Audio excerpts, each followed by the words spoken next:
Brian Tarian here with some information about disability representatives, attorneys, non-attorneys, who really represents your case and does the work. And if you get stuck like going through the approval process and want representation, or if you're unfortunately one of those 144,000 annually that has a continuing disability review that doesn't go well and you need representation, then I'm in hopes what I'm going to share with you will be helpful. The common phrase that I see in the work that we do, which I've been doing this for almost 2 decades, is, oh my God, I'm stuck, I got denied, or I got a problem, I need a lawyer.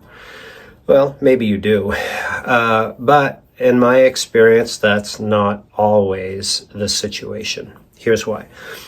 Last week, I went to an annual conference that I've been participating in with an organization called NADR. It's Non-Attorney Disability Representatives, and there are some attorneys that participate in this that get together annually to do some training and have our certification done so we can continue to practice and do this work.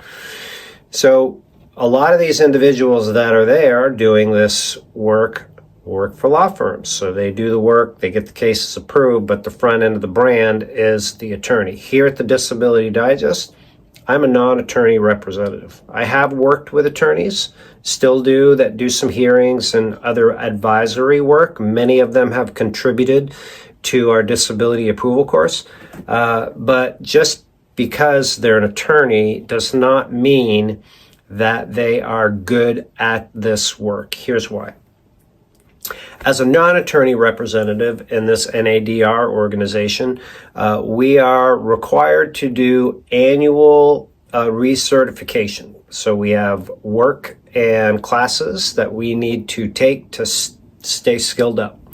That doesn't exist for attorneys. Now, maybe they do it, but they don't have to do it. So just the fact that they have passed the bar in their state gives them the ability, because of some ancient law that's out there, to practice. So something to take into consideration. I would direct your questions rather than their degree to their experience and knowledge of the process. And we have other videos on how to interview and find a good representation. So this organization that I went to, NADR, they've been in existence for 25 years, and they do more than just help us professionally meet our certification. They actually lobby for your rights very aggressively in Washington. So they're active out there doing things to make a difference behind the scenes. So it's an honor for me to be associated with this organization, not just the fact that they help me, so that I can keep doing this, but the ongoing work that they're doing. So I hope this is of value to you in your search process. Again, if you're going through the process and you want to get representation, or if you're already approved and get stuck in your CDR process.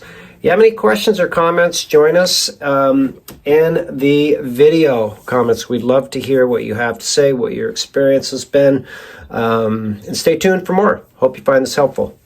Make it a great day.